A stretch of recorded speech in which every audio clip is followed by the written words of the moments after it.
Olá a todos! Em pauta hoje, como vencer a quarentena imposta pelo novo coronavírus. Vamos abordar um pouco sobre os aspectos que somos afetados pelo isolamento social, ainda que mantendo uma rotina de trabalho em casa. Quem nos fala sobre o assunto é o experiente médico e psicólogo Dr. João Facchinetti, diretor-presidente do Instituto Erickson, aqui em Alagoas, a quem agradeço desde já pela presença em nosso programa.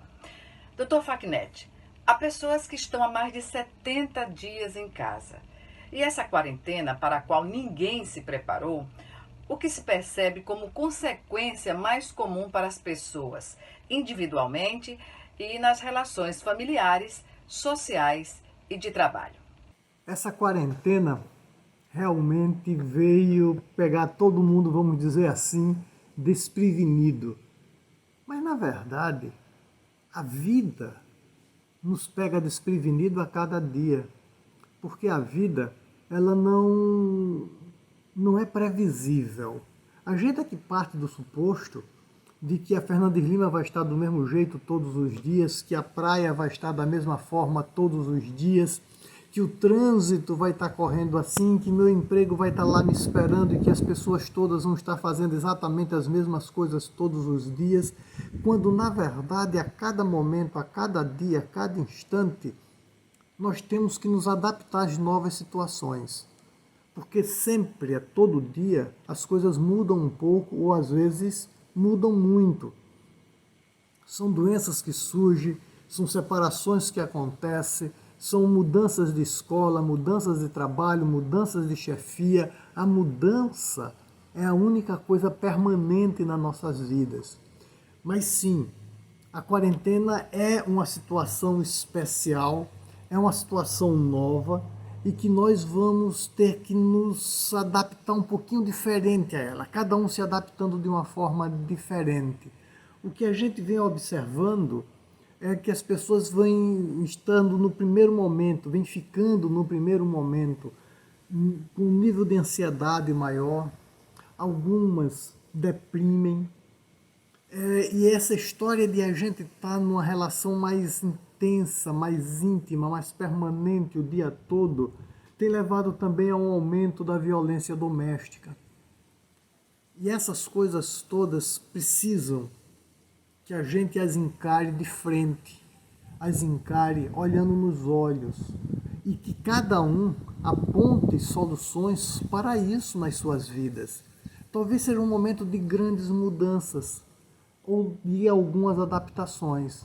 Mas, por outro lado, eu tenho recebido inclusive notícias de famílias que têm filhos adolescentes, que no primeiro momento a adaptação àquela situação foi mais difícil, mas que agora até os adolescentes absorveram melhor a situação, e é isso que a gente espera, é que essa situação seja o nosso novo modo novo de viver.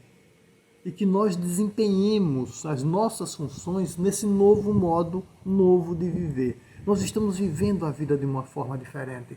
Os adolescentes estão se adaptando, as crianças estão se adaptando, os adultos estão se adaptando, cada um dentro das suas possibilidades.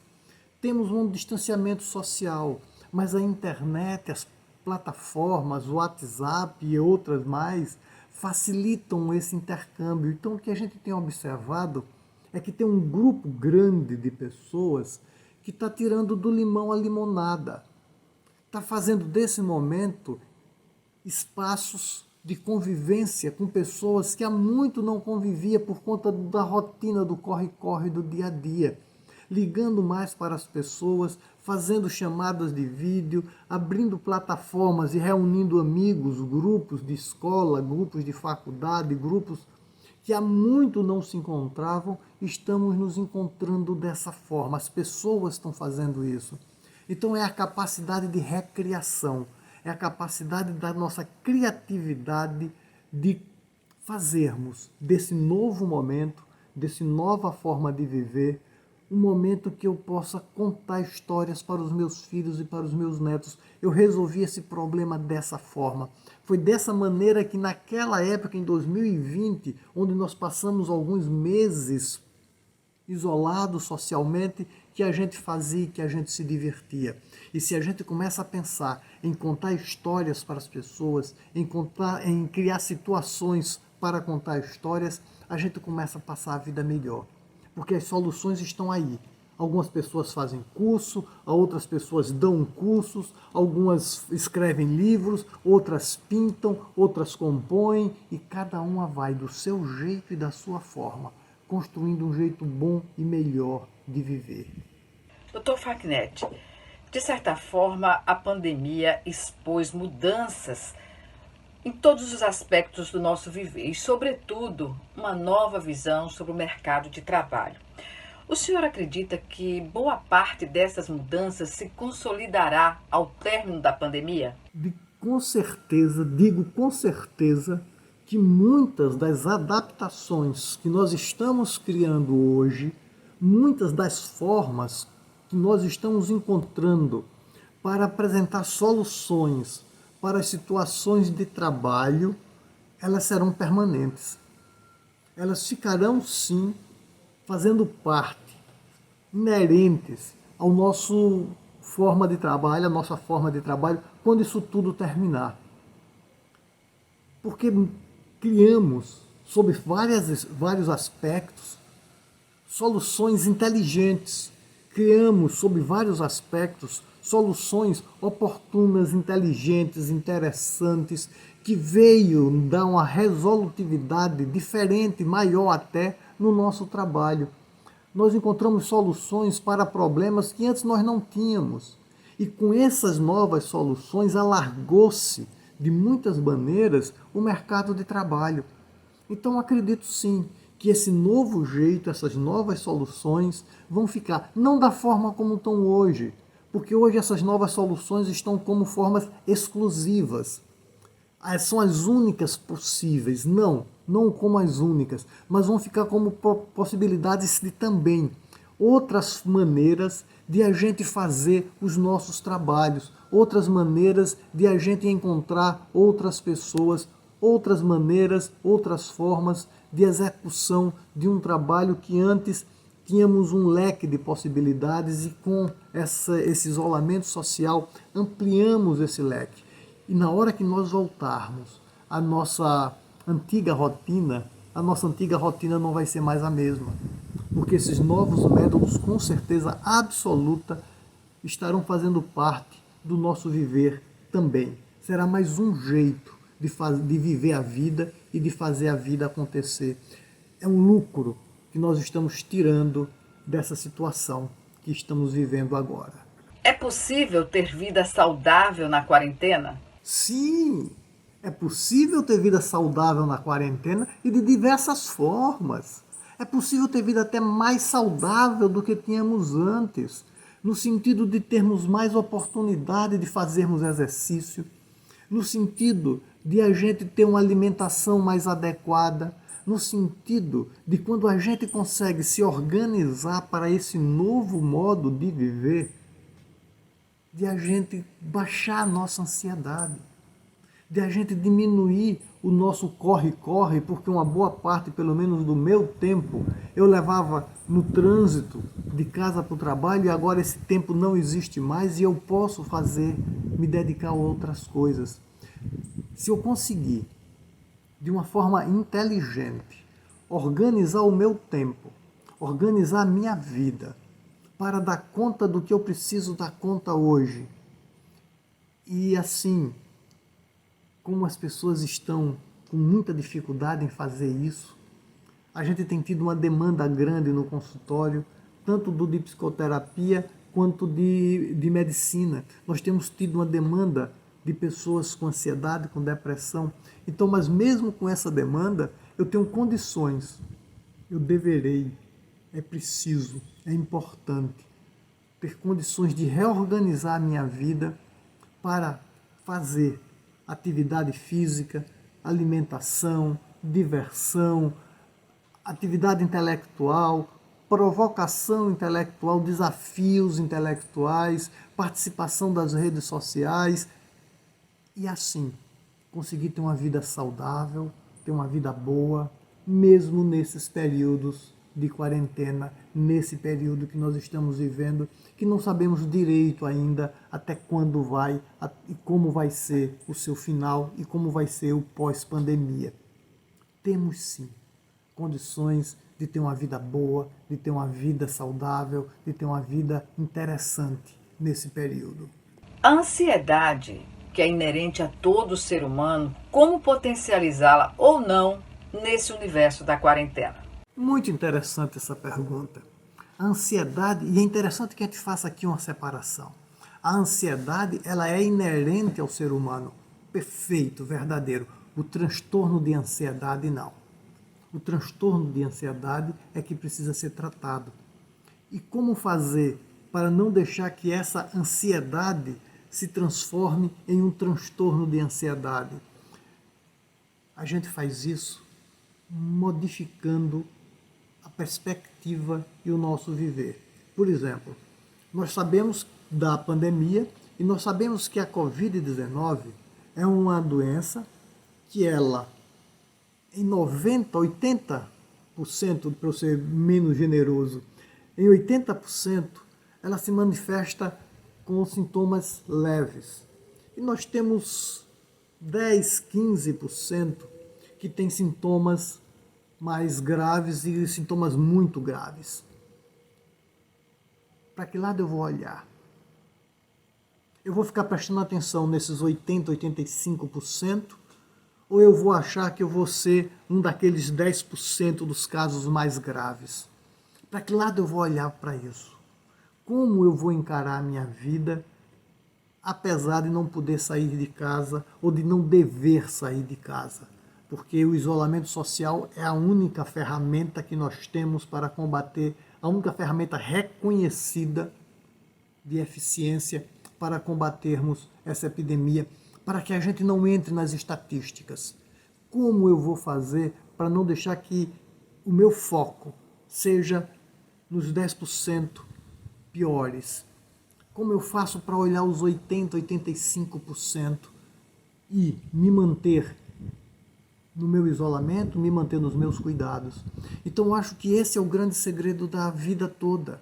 É para que lado eu olho a cada situação que se aparece na minha vida. Toda situação, absolutamente toda, ela tem dois lados. Tem um lado melhor e tem um lado não tão bom. E cabe a mim escolher para que lado eu vou olhar. Se eu vou olhar para o lado de mais luz ou se eu vou olhar para o lado de mais sombra. Se eu vou olhar para um lado mais iluminado, mais alegre, mais feliz, de melhor perspectiva, ou se eu vou olhar para um lado de mais escuridão, de sombra, de dificuldades e de situação mais difícil. É minha escolha. Então eu convido a todos vocês a se manterem em suas quarentenas, em se manterem em seus cuidados, de lavar as mãos, de passar álcool gel, de limpar tudo que entra em casa com água e sabão bastante, mas olhar para o lado bom das coisas. Olhar para o lado positivo, da possibilidade que nós não faremos parte da estatística. Nós ficaremos além, do lado de fora. Talvez alguns de nós seremos parte desses 80%, mas alguns outros nem disso vai participar. Para o lado que você olha a vida, você consegue manter-se numa ansiedade que é inerente a todos nós, ou conseguir passar disso para um transtorno de ansiedade que aí vai precisar de terapia, vai precisar de medicamento, vai precisar de cuidar dos outros. E sobre a resiliência, Dr. Facchinetti, uma palavra muito utilizada no âmbito emocional, como defini-la e exercê-la na prática? E você me pergunta sobre resiliência. Eu gosto de dizer que a resiliência é a lição que nós aprendemos com as cachoeiras. É a lição que a gente aprende quando a gente olha uma queda d'água, uma cachoeira, uma cascata, e a gente vê que o rio ganha força após as quedas. A resiliência é a capacidade não de não cair, mas é a capacidade de se levantar depois da queda. A gente diz que o vitorioso não é aquele que cai menos. O vitorioso é aquele que consegue se levantar mais vezes e se levantar melhor. Então a resiliência é essa ideia da nossa capacidade de conseguirmos levantar após as quedas. E isso, concordo com você, é a parte de embasamento teórico, de compreensão, de entendimento da resiliência. Como fazer isso na prática? Nós temos sementes de resiliência em todos nós. Nós temos resiliência em cada um de nós, enquanto sementes ou enquanto mudas pequenininhas, brotadas. Todos nós somos capazes e temos isso dentro da gente. A questão é como eu vou cuidar da minha resiliência, como eu vou regar a minha resiliência, como eu vou me entender como um ser resiliente e capaz de superar, de aprender com as quedas para fazer um novo caminho melhor do que o anterior.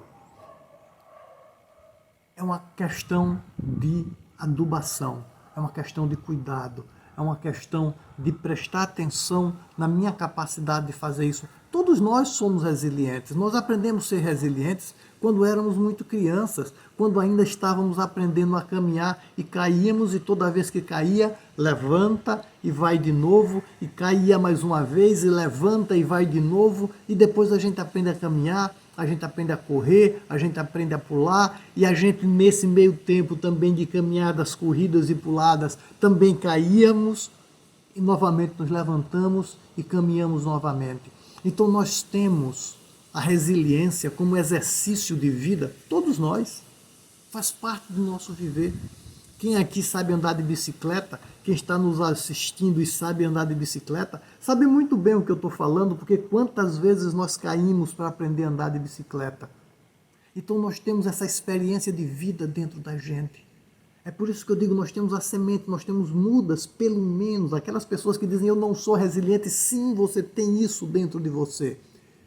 Basta cultivar, basta prestar atenção nessa sua semente, nessa sua mudinha de resiliência, cuidar, cultivar, para que ela floresça. E se você não consegue isso sozinho, se você não consegue transformar aquela muda de resiliência pequenininha que brotou na tua história e que não se desenvolveu suficientemente, se você não consegue transformá-la numa grande árvore, talvez seja um momento realmente de você pensar em psicoterapia. Talvez seja realmente um momento de você pensar em cuidar de você para que isso cresça dentro de você. Porque existir, existe em todos nós, com toda certeza. É uma questão, como muitas das nossas qualidades, que todos nós as temos, muitas das qualidades que nós as temos, é uma questão de fazê-la florescer e brotar. Cuidar dela, dar atenção a ela para que ela cresça e brote. Você consegue. Muitos conseguiram. Muitos conseguem. E você também vai conseguir fazer crescer a resiliência dentro de você. Outra questão é sobre a violência doméstica numa situação de isolamento social que fragiliza a vítima e toda a família. Como encarar essa questão? Violência doméstica é assunto para uns 2 dias de conversa. Precisa tempo, porque é um assunto extremamente complexo, difícil, mal visto, mal entendido, mal compreendido e que precisaria de muito tempo de discussão, de debate, para que a gente tenha uma noção ampla do que significa violência doméstica. E ela sim está pior nesses tempos de isolamento social, porque a gente está nos atritando mais. Essa pandemia, ela traz 2 aspectos. Ela tem a doença em si e ela tem o medo que corre junto com a doença, porque ninguém quer fazer parte daquela estatística dos 10%. E isso dá muito medo. E conviver com as pessoas 24 horas por dia quase, onde a gente convivia poucas horas, os filhos iam para a escola, a gente ia para o trabalho, se encontrava no almoço, oi, é corridinho, vamos embora, e chegava à noite em casa, tomava café, ver dever de casa. A convivência era pouca, Hoje nós nos atritamos mais, estamos mais ansiosos, mais angustiados, mais nervosos e mais tempo em convivência. Sim, a violência doméstica é um grande problema e precisa ser encarada como uma outra doença que pertine a esse isolamento social e que precisa, como uma outra doença, ser tratada, ser curada, ser exorcizada da nossa sociedade. Precisamos entender que a outra pessoa que convive com a gente, seja ela meu companheiro, minha companheira, meus filhos, que são vítimas tantas e tantas vezes da minha violência, eu como ser humano masculino ou eu como ser humano feminino, e essa violência dos pais contra os filhos, normalmente ela não é vista, não é observada como tal. É importante que eu entenda que aquela outra pessoa é um ser digno do meu respeito, é um ser digno de ser tratado com o meu respeito nas suas funções. Eu tenho minha função de pai, eu tenho minha função de marido, eu tenho minha função de trabalhador, e cada um na sua função precisa tratar as outras pessoas que estão próximas com devido respeito e dignidade, e assim também dentro de casa. A minha esposa, ela é um ser humano que tem uma função de esposa dentro de casa, mas também tem uma função de mãe. E meus filhos também têm as funções de filhos. E além das funções, são seres humanos iguais a mim. E é dentro dessa igualdade que eu preciso olhar as pessoas e entender que elas são tão merecedoras de respeito quanto eu sou merecedor de respeito. E entender que as pessoas, sob esse entendimento, são iguais. Na verdade, somos mais do que iguais. Participamos de uma teia de vida onde cada um puxa o fio da teia toda. Nesse sentido, somos todos um. E como um, preciso tratar as outras pessoas que comigo vivem, seja ela a empregada doméstica, seja ela a esposa, seja ela o marido, seja ele o filho, a voinha doente, seja lá quem for, nas suas funções e na sua essência de ser humano. E dessa forma a gente vai erradicando essa doença horrorosa, feia, perversa, que se chama violência doméstica. Precisamos, nestes momentos de pandemia, nesse momento de isolamento social, aumentar o volume, aumentar o brilho, as cores da minha capacidade de ser humano e de entender o outro como outro ser humano, para que a violência doméstica não ganhe a amplitude que vem ganhando, infelizmente, nesses dias. É uma doença. Realmente é uma doença do ser humano e precisa ser erradicada, como outras já foram erradicadas. Precisamos erradicar, exorcizar, tirar isso da nossa sociedade como um todo. E sobre os pais que reclamam de filhos que estão dando mais trabalho? Isso tem a ver com a forma como os pais e a família já se relacionavam antes da quarentena em situação normal com as crianças, doutor Facnet? Isso teria a ver com limites, por exemplo? Os filhos estão dando mais trabalho porque estão mesmo. E faz parte das funções dos filhos darem trabalho. A questão é que as famílias têm passado, outorgado para as escolas uma parte grande da educação que cabe à família. E as famílias querem que a escola resolvam esses problemas, que as escolas resolvam esses problemas também, que é da família. E na hora que a escola vira uma tela do computador ou do celular, e que a função de educação da escola se resume a tantas coisas, a poucas coisas como sala de aula, como é muito maior do que isso, cabe à família fazer o papel dela e um pouco do papel da escola também. E aí a gente nota que os filhos dão trabalho, sim, eles dão trabalho. Eles precisam ser, as crianças precisam de educação. E educação é também limite. Mas não é só limite. Educação é também limite. Dizer não faz parte de educar. Perfeito. Mas não é só dar limite. Dar limite é uma parte. Precisa de muita aprovação. de muito acompanhamento, de muito carinho, de muita participação. Partilha o que teus filhos estão fazendo em casa enquanto você está nos assistindo. O que teus filhos estão fazendo quando você está fazendo outras coisas. Quando você está fazendo os seus exercícios, o que os seus filhos fazem. Que atividades você, como pai, como mãe, proporciona na sua casa para que todos participem.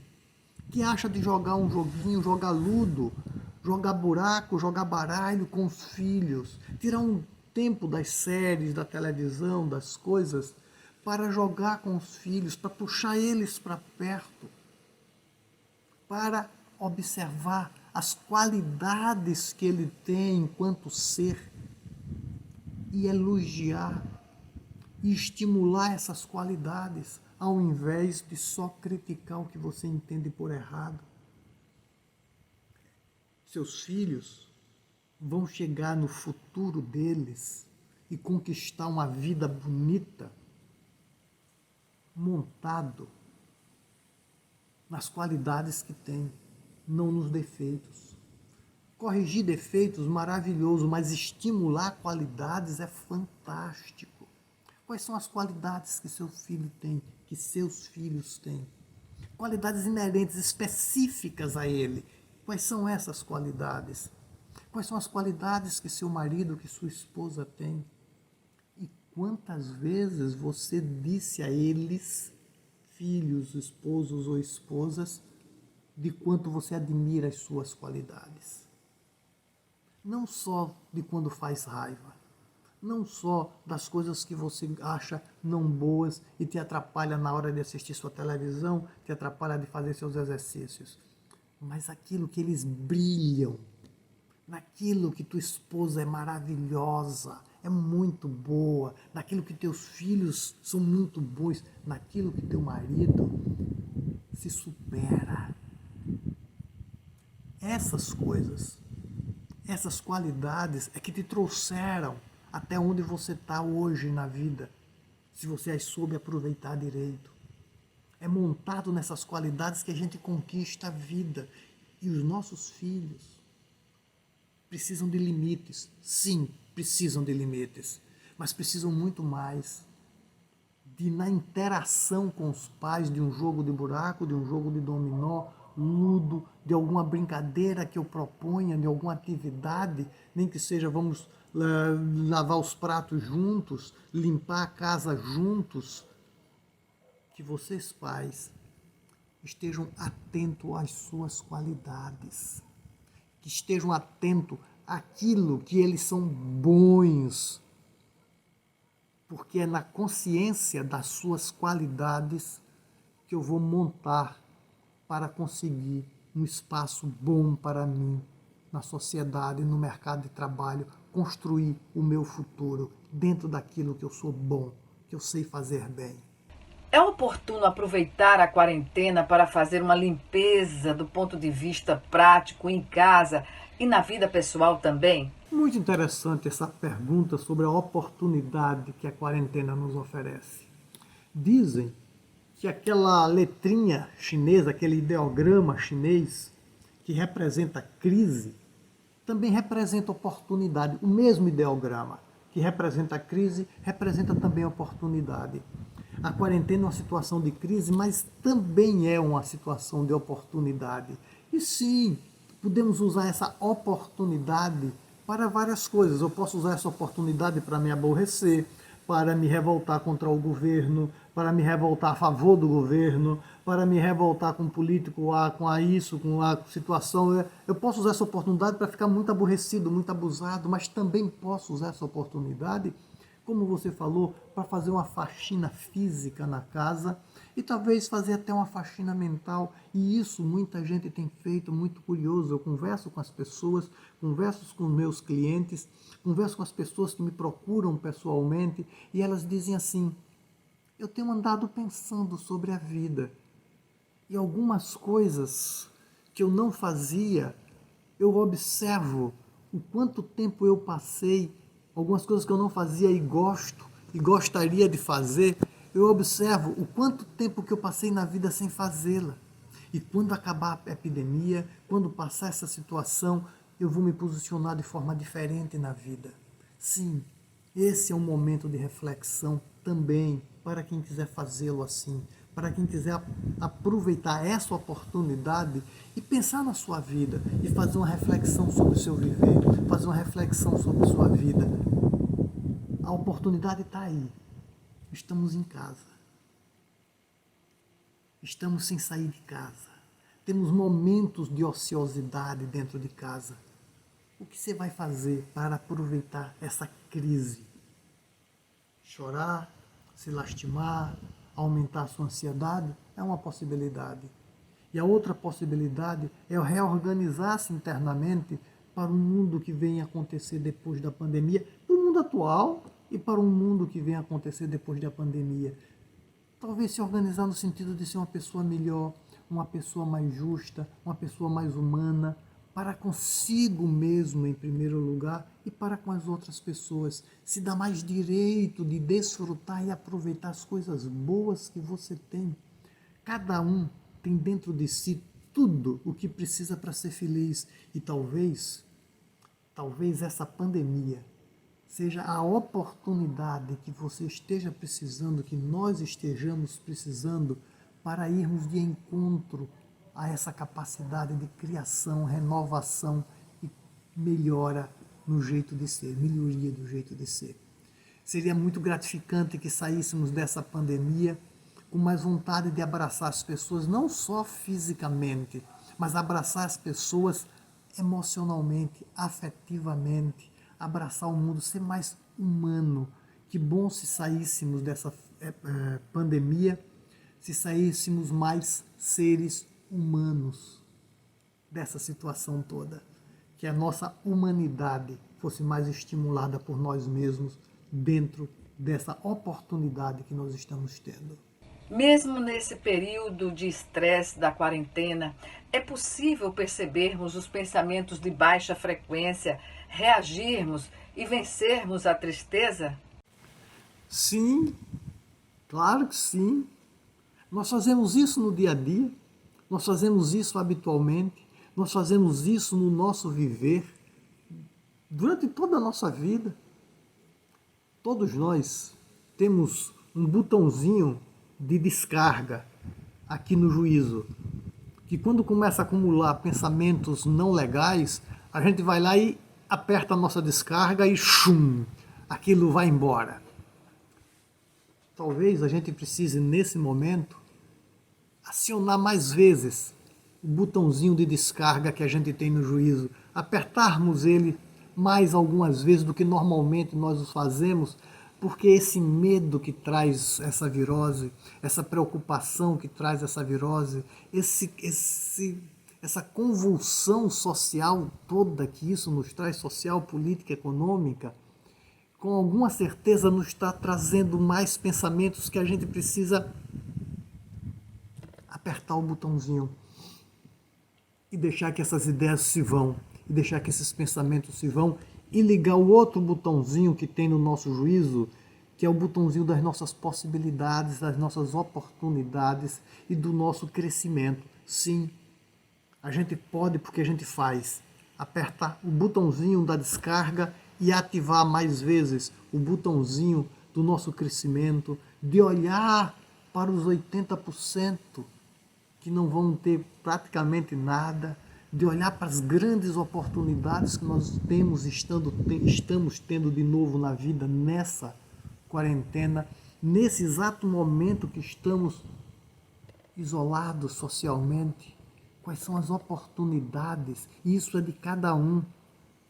Ativando o botãozinho do bom humor, o botãozinho da alegria, o botãozinho de se abrir para as próprias possibilidades de recriar e criar uma vida diferente para a gente. Dr. Fagner, por tudo que conversamos até agora, o que define a necessidade de fazer terapia com psicólogo ou psiquiatra?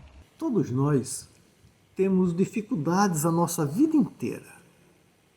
Nós temos, eu vou colocar dessa forma, nós temos dois tipos de problemas. Nós temos os problemas que a gente consegue resolver, a gente pensa, medita, quebra a cabeça e consegue resolver.